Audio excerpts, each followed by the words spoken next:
ればこれぐらいですごいリニアなんですよね。本当に少なければちょっとしか流れない。本当だ。ちょっとだけ流れます。でここからまあちょうどいいので。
今のところはいいです。こんな感じです。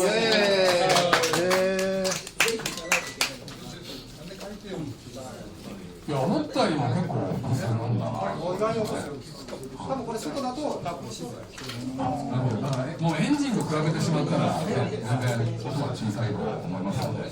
あとはまあ EV のいいところとしてこういう室内でモーターを動かしても排ガスチューブが室内で。